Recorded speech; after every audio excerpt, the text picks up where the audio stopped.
There are moments in life when everything seems to align perfectly. You meet someone who feels like destiny itself has orchestrated your encounter. The connection is immediate, electric, undeniable.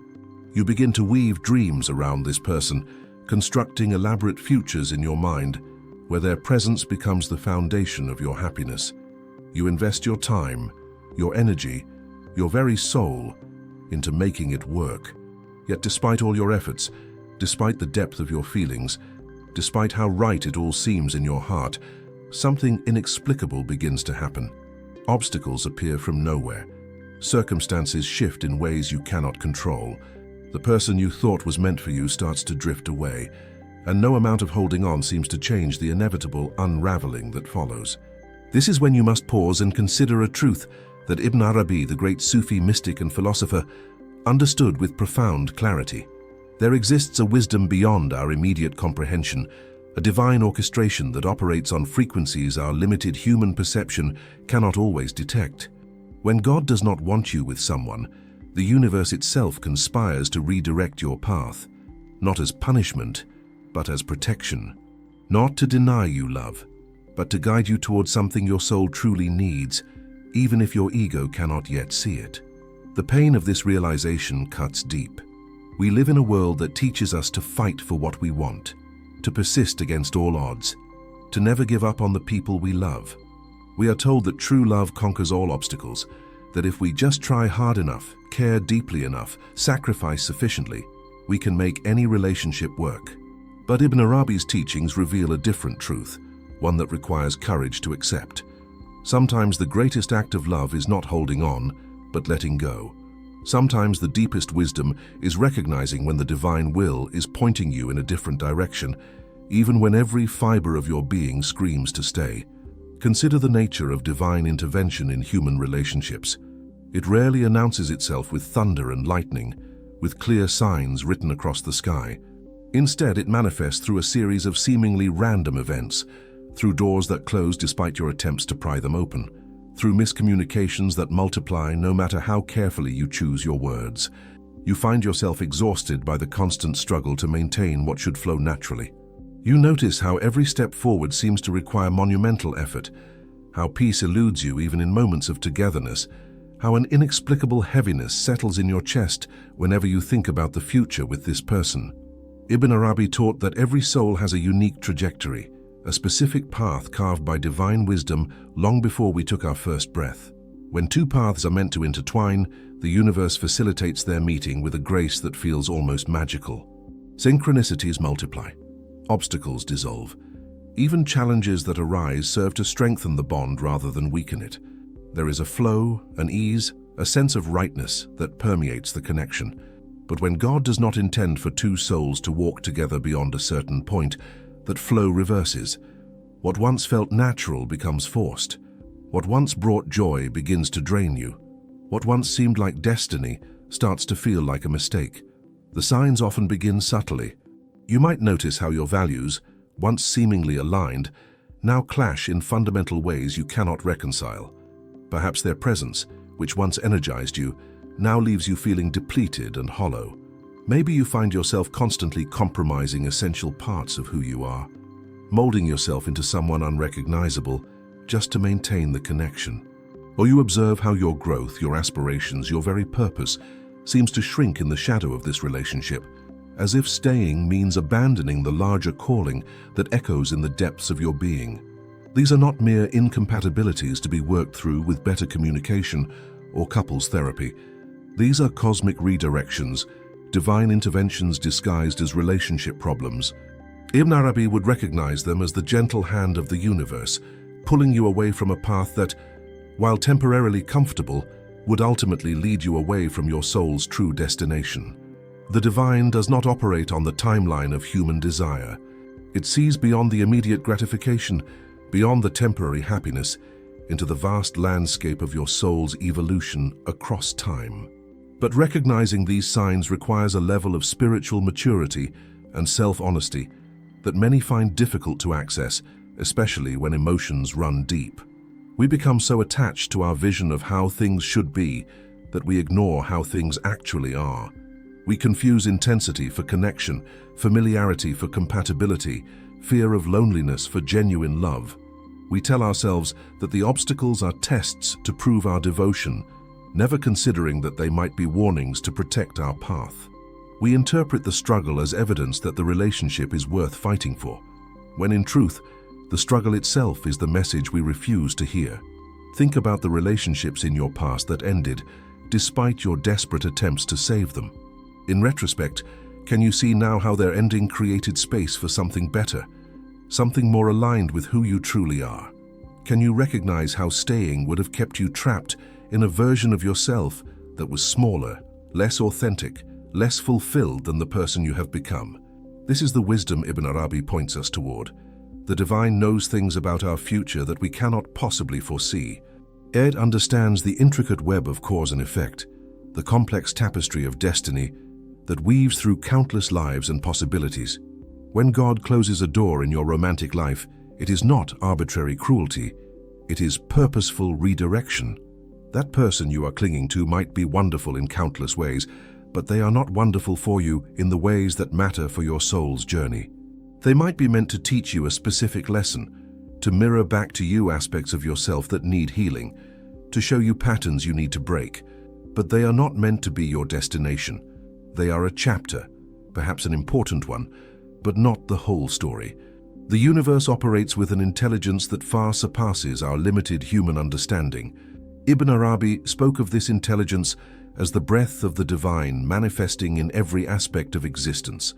When you are fighting against the natural flow of this intelligence, when you are forcing connections that the universe keeps dismantling, you are essentially declaring that you know better than the infinite wisdom that created galaxies and orchestrated the complexity of life itself. This is not confidence, it is spiritual arrogance born from fear and attachment.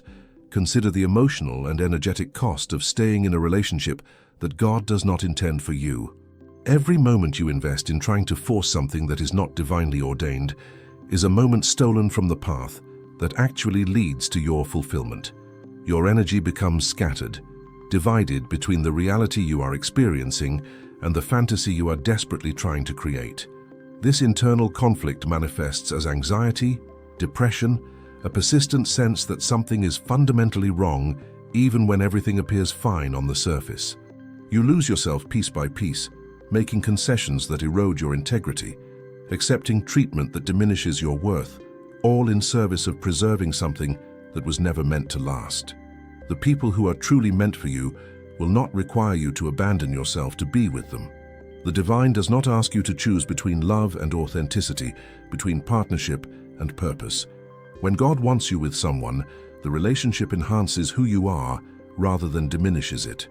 It calls forth your highest qualities rather than triggering your deepest wounds on an endless loop.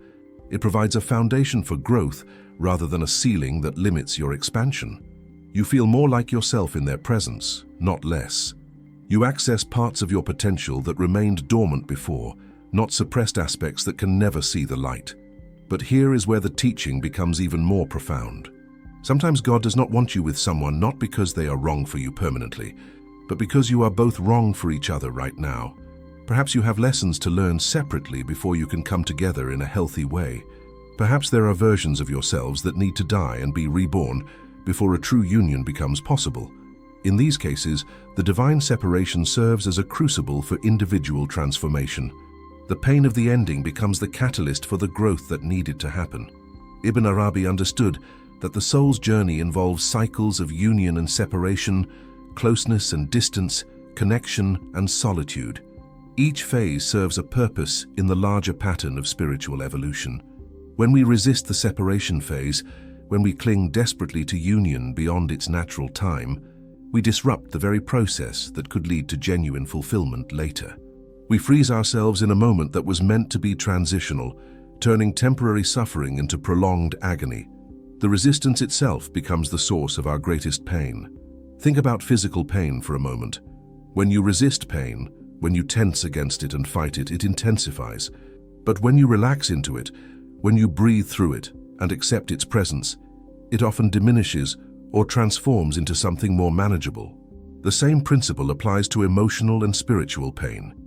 When you resist the ending of a relationship that God is clearly trying to end, you multiply your suffering exponentially. You create layer upon layer of additional pain.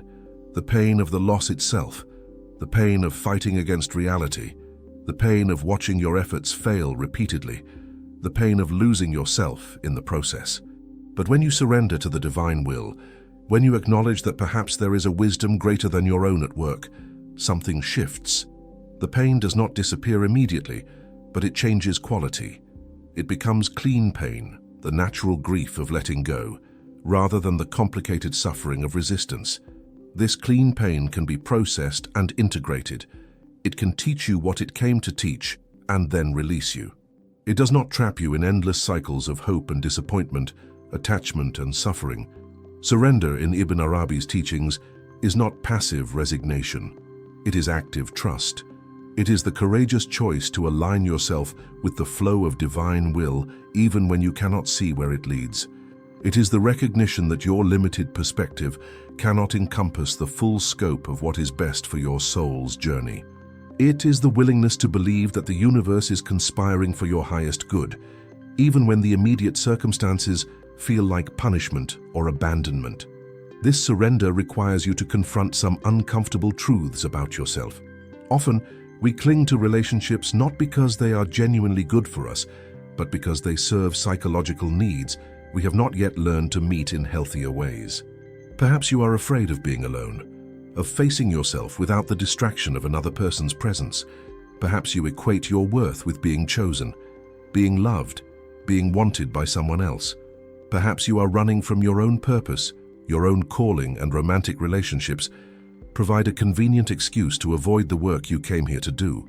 When God removes someone from your life, it often exposes these hidden dependencies and unhealed wounds. Suddenly, you are forced to confront the emptiness you were using the relationship to avoid. You must face the questions you were too busy to ask when you had someone else's needs to focus on. Who am I when I am not defined by this connection? What do I actually want from my life? What have I been avoiding by pouring all my energy into trying to make this work? These questions are uncomfortable, but they are also gateways to genuine self-knowledge and authentic power. The divine intervention in your relationship becomes an invitation to deeper self-examination.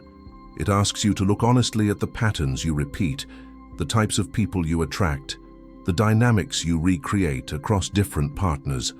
Often we find ourselves in similar relationship struggles with different people because we have not yet learned what these struggles are trying to teach us.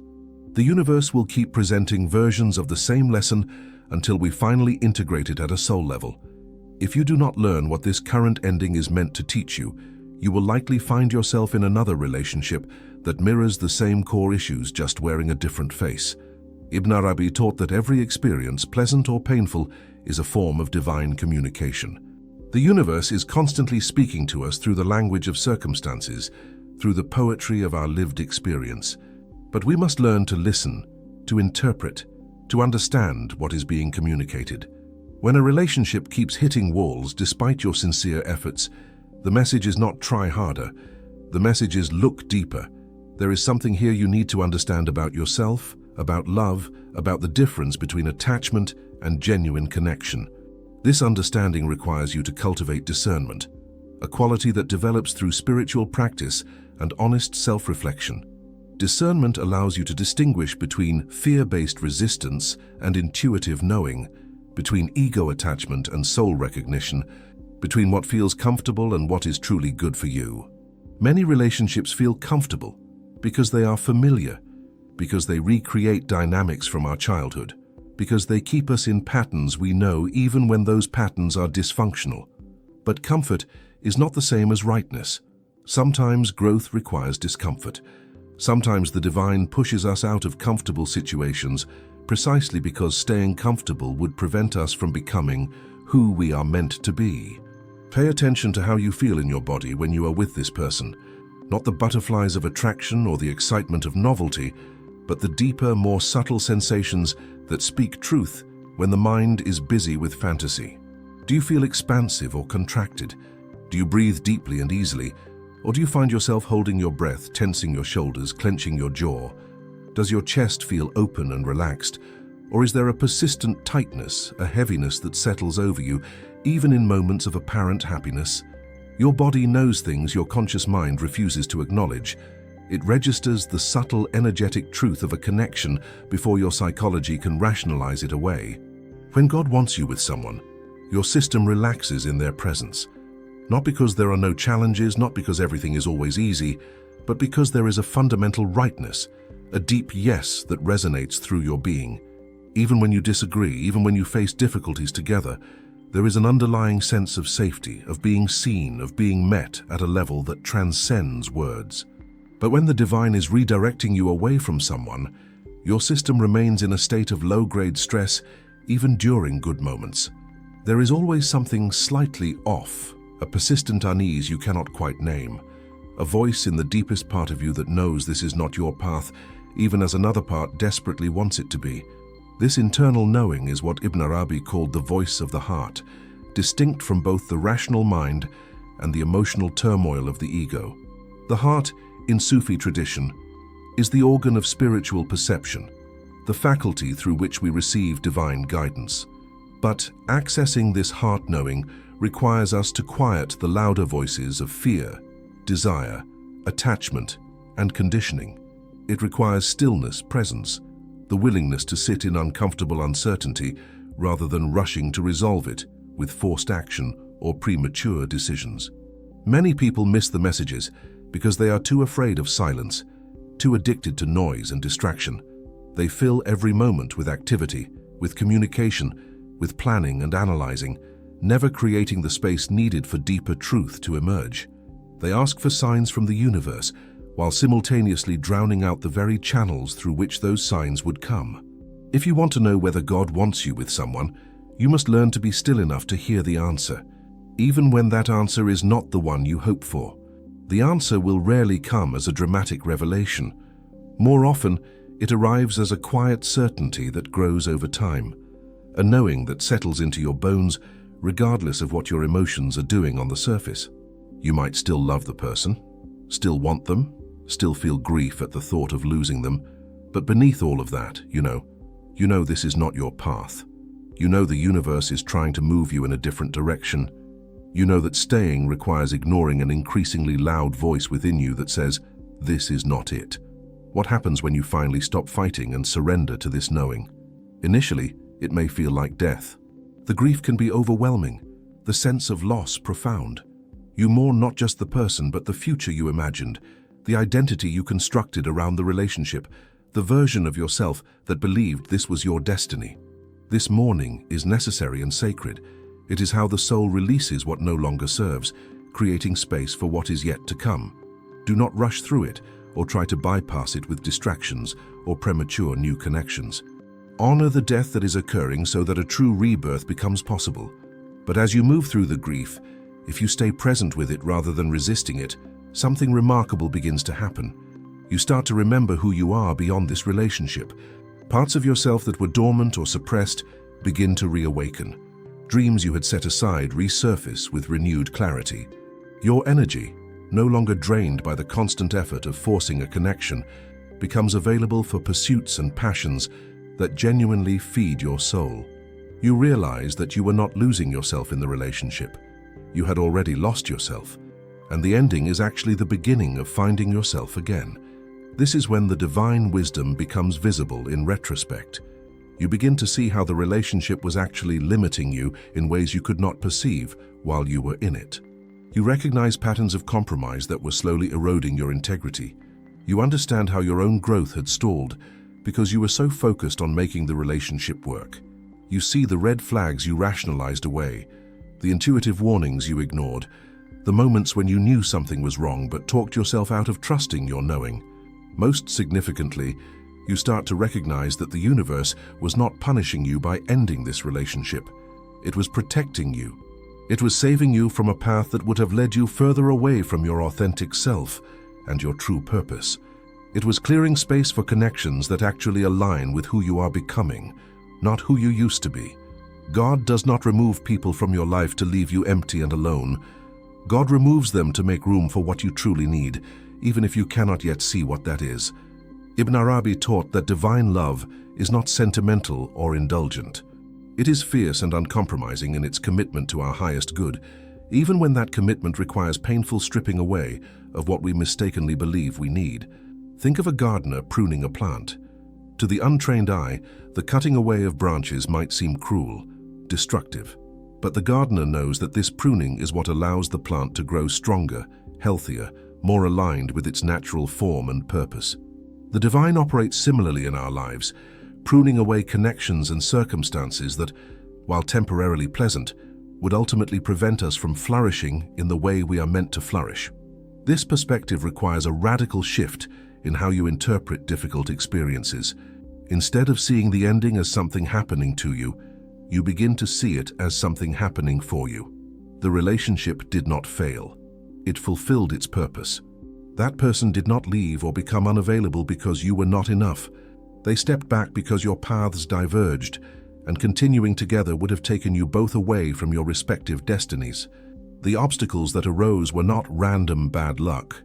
They were precise interventions designed to redirect your attention toward a truth you were resisting. When you can hold this perspective, when you can genuinely trust that there is wisdom and purpose in what feels like loss, you begin to relate to your life in a fundamentally different way. You stop being a victim of circumstance and become a conscious participant in your own unfolding. You develop faith not in specific outcomes, but in the intelligence that orchestrates your journey. You learn to distinguish between what you want and what you need, between what feels good temporarily and what is genuinely good for your soul's evolution over time. This does not mean you become passive or stop having preferences. It does not mean you never pursue relationships or invest in connections. It means you hold your desires more lightly, with an open hand rather than a clenched fist. It means you learn to recognize the difference between following genuine inspiration and forcing outcomes based on fear and attachment. It means you trust that when God wants you with someone, the path will unfold with a grace and rightness that requires effort but not force, commitment but not desperation, patience but not agonizing uncertainty. The relationships that are meant for you will still require work.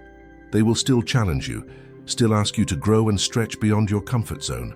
But the challenges will feel generative rather than destructive. They will call forth your strength rather than drain it. They will ask you to become more yourself, not less. There will be a fundamental difference between the exhausting struggle of trying to make something work that is not meant to work and the productive challenge of building something real with someone who is actually aligned with your path. Learning to recognize this difference is one of the most important skills you can develop in navigating relationships. It saves you years of suffering and misdirected energy.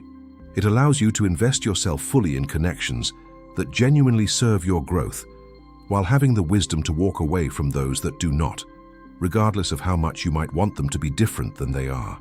This discernment does not come from reading articles or following rules. It develops through honest self-observation, through paying attention to the quality of your experience over time, through learning to trust the quiet voice of your deeper knowing, even when it contradicts your surface desires. Consider the moments when you have ignored this deeper knowing in the past. What happened? Most likely, the situation you tried to force eventually fell apart anyway, but only after you had invested significantly more time and energy, only after you had compromised yourself more deeply, only after the pain had intensified far beyond what it would have been if you had listened to the initial warning. This is not to create regret. Those experiences taught you something essential about the cost of ignoring your truth. But it is to encourage you to listen more carefully now, to trust more readily, to honor the guidance that arises from within, rather than waiting for external circumstances to become so painful that you have no choice but to let go. When God is trying to redirect you away from a relationship, the signs multiply and intensify over time. What starts as subtle unease becomes increasingly obvious discomfort. What begins as occasional conflict escalates into chronic dysfunction. What initially manifests as small compromises eventually requires you to betray fundamental aspects of who you are. The universe turns up the volume on the message until you finally hear it, or until staying becomes so intolerable that leaving is no longer a choice but an imperative for your own survival and sanity. You can save yourself immense suffering by learning to hear the message when it is still whispered, rather than waiting for it to be shouted. This requires courage. The courage to disappoint someone. The courage to be alone. The courage to trust that walking away from what is not right makes space for what is. It requires you to value your own well-being and spiritual alignment more than you value being loved, being chosen, being in a relationship. It asks you to believe that you are worthy of a connection that truly serves you, even if you have not yet experienced such a connection. Many people stay in wrong relationships because they fundamentally do not believe they deserve better. They settle for breadcrumbs because they think that is all they can have. They tolerate mistreatment or misalignment because they fear that leaving means being alone forever.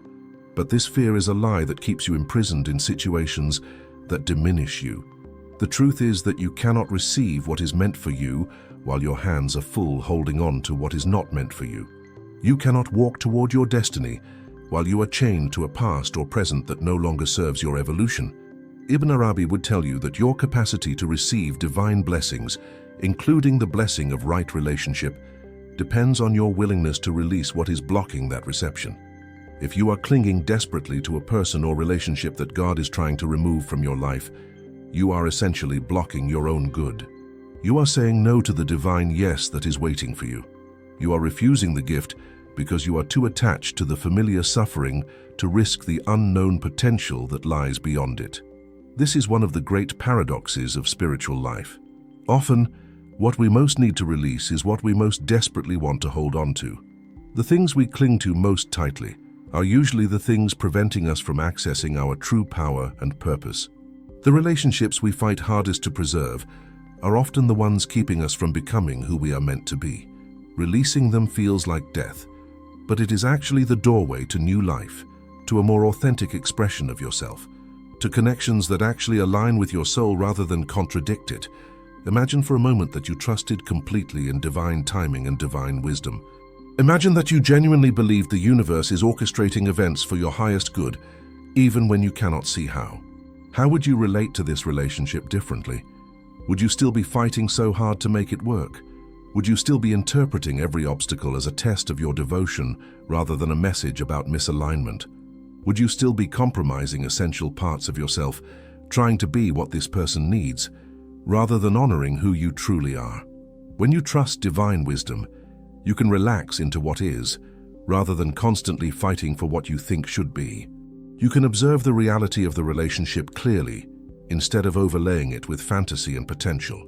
You can notice how you actually feel, instead of how you want to feel, or think you should feel. You can honor the truth of your experience, instead of gaslighting yourself into believing that everything is fine when it clearly is not. This clarity is the beginning of genuine freedom. The path forward requires both honesty and faith. Honesty about what is actually occurring in the relationship, not the story you tell yourself about it. Faith that even if you cannot see the purpose in the ending, even if you cannot imagine how you will survive it, there is a wisdom at work that transcends your current understanding. These two qualities, honest assessment and faithful surrender, allow you to release what is not meant for you and remain open to what is. As you walk through the doorway of this ending, know that you are not losing your only chance at love or connection. You are gaining the opportunity to align with a deeper truth about yourself and your path. You are learning to distinguish between attachment and love, between forcing and allowing, between what your ego wants and what your soul needs. These lessons will serve you far beyond this single relationship. They are preparing you for a level of connection that you cannot even fully imagine yet. A partnership rooted in genuine compatibility rather than desperate need, in mutual growth rather than mutual limitation. The person you are becoming through this process of letting go is more capable of healthy relationship than the person who would have stayed. The strength you are developing by trusting divine wisdom over your own fear is the very strength that will allow you to show up authentically in future connections. The self-knowledge you are gaining through this painful stripping away of illusion is the foundation upon which genuine intimacy can be built with someone who is actually aligned with your journey. Trust the process, even when it hurts. Trust the wisdom that is removing from your life what does not serve your highest evolution. Trust that you are being redirected, not rejected. Trust that what is falling away is creating space for what is meant to arrive. Trust that God knows better than you what you truly need, even when the divine plan looks nothing like what you hoped for or expected. This is the essence of Ibn Arabi's teaching. Surrender to the greater wisdom, release your attachment to specific outcomes, trust the divine orchestration, even when you cannot see the full design. When you finally let go of the relationship that God is trying to end, when you stop forcing what is not meant to be, you will eventually look back and see the grace that was operating all along, protecting you from a path that would have taken you away from your true destiny, guiding you toward the life and love that actually belong to you.